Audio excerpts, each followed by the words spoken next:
Today I want to talk about some of the camera gear that I've bought over the last 3 or 4 years, and which is the best and which I use the most. I've shot over 340 videos for YouTube, and along the way I've gotten some favorites. Today we're going to talk about 2 of my favorites and an honorable mention.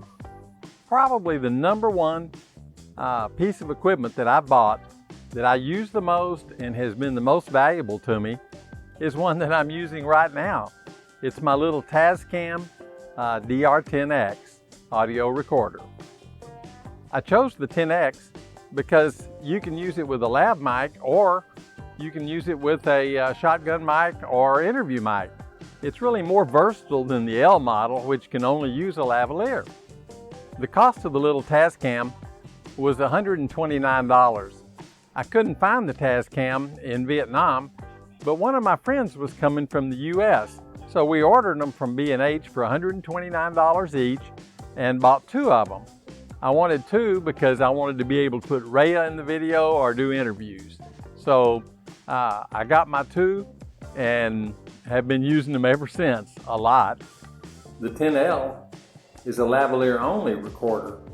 It has a 3.5mm jack. This Tascam has an XLR, which makes it pretty much impossible to plug most lavalier mics in. But with the addition of this little adapter, it's no problem. You have a 3.5mm jack here for your lavalier. The other great thing about this one is that you can plug it into your interview mic directly or into a shotgun mic. The XLR jack on the Tascam will plug right in to the XLR on my interview mic, also on my shotgun mic. Of course, it doesn't supply phantom power, so you have to make sure that your mic is either a dynamic, or if it's a shotgun mic, that it has a battery power source. It makes it a really versatile recorder for my applications. So that's the main reason I chose the 10X over the 10L, is versatility. One of the greatest things about the Tascam is the safety track. You can record noisy environments or loud noises, and you're protected because you've got one track that's recorded at the desired level you want, and you've got another track that's a little lower, about 6 decibels or 12 decibels, I think. And that track will save you if you are blown out on the main track. The reason I didn't go with a wireless solution is because I was in Saigon. And everywhere in Saigon, they've got routers, cell phones, everything in use, all kinds of electronics. After trying a wireless for a few days, I decided definitely that it was not the route to go. Had lots of dropouts and a lot of interference. If I'd gone with a more expensive one, maybe that would have fixed it.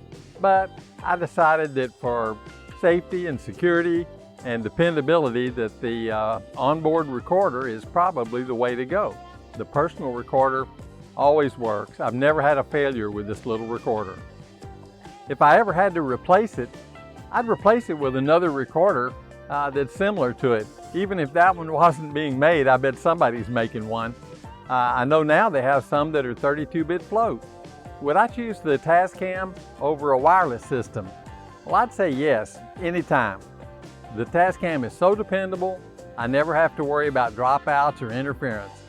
I'm going with the Tascams. If your application will allow it, I definitely recommend a pocket recorder over a wireless system. The little Tascam recorder is my #1 choice of all the gear that I bought for making YouTube videos. In the #2 spot for best equipment choices, it's got to be my Viltrox 23mm lens. I love that lens. I love it so much that I bought a camera body for it. I never take it off. I use that thing for street photography, for interviews, for headshots, just for everything. It's a great little lens. It really rides the gimbal well too. I like using it on a gimbal. I think I paid $279 for it in Saigon. It was really a bargain. It's probably the best money I've spent, other than the little Tascam that I mentioned before. I've used it just a tremendous amount since I got it over a year ago.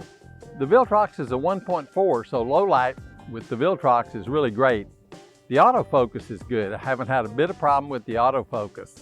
I'd just say that other than buying a native Sony lens, that little Viltrox is hard to beat. Ray and I've used that lens for night shots, for inside restaurants, for all sorts of things. It's a great lens. You just can't beat it for the money. It's a good piece of glass. Well, that's all of the best. I'm only giving the best to those two items.